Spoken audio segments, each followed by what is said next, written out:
কোরআন শরীফের মধ্যে যদি আল্লাহ রাব্বুল আলামিন আর কোন সূরা নাজিল না করত, আর কোন আয়াত নাজিল না করত, শুধু এই সূরা আসরটাকে নাজিল করত, তাহলে উম্মতের হেদায়েতের জন্য যথেষ্ট হয়ে যাইত। জোরে বলেন সুবহানাল্লাহ।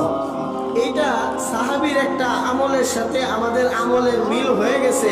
এখন যদি আর কোনো বয়ান হয় তাও লাভ, আর যদি বয়ান নাও হয় তারপরেও সাহাবা ইকরামের একটা আমলের সাথে আমাদের আমল মিলে গেছে। জোরে বলেন সুবহানাল্লাহ।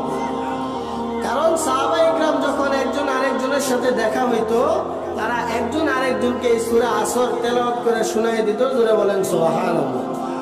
তাহলে এই সূরা অনেক বড় গুরুত্ব, এই সূরার অনেক বড় মাহাত্ম্য, অনেক বড় ফজিলত। আমার ভাইরা, আল্লাহ রাব্বুল আলামিন সূরাতুল আসরের মধ্যে বলেন ওয়াল আসর। আল্লাহ রাব্বুল আলামিন আসরের কসম খাইতেছে, কালের কসম খাইতেছে। এই কালের কসম খেয়ে আল্লাহ রাব্বুল আলামিন বলতেছে ইন্নাল ইনসানা লাফি খুসর। দুনিয়ার মধ্যে যত মানুষ আছে সমস্ত মানুষ হায়াত সংক্রান্ত বিষয়ে ক্ষতির মধ্যে রয়েছে। আল্লাহ রাব্বুল আলামিন আসরের কসম খেয়ে বলতেছে যে দুনিয়ার মধ্যে যত মানুষ আছে সমস্ত মানুষ হায়াতের দিক থেকে, হায়াত সংক্রান্ত বিষয় ক্ষতির মধ্যে আছে।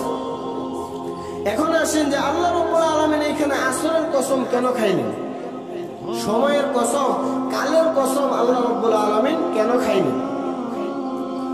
আমার ভাইরা, তাফসীরের মধ্যে আসে আল্লাহ রাব্বুল আলামিন কালের কসম এই জন্য খেয়েছে, আল্লাহ রাব্বুল আলামিন সময়ের কসম এই জন্য খেয়েছে যে কালে ভবিষ্যৎ এরকম ভাবে অতীতে অনেক মানুষ আছে, কালের মধ্যে অনেক মানুষ আছে, তারা আল্লাহ তাআলার হুকুম না মানার কারণে, আল্লাহ তাআলা যে নবীগুলো পাঠাইছে তাদের কথা না মানার কারণে দুনিয়ার মধ্যে অনেক জাতি এরকম চলে গেছে যারা ধ্বংস হয়ে গেছে। জোরে বলেন নাউজুবিল্লাহ।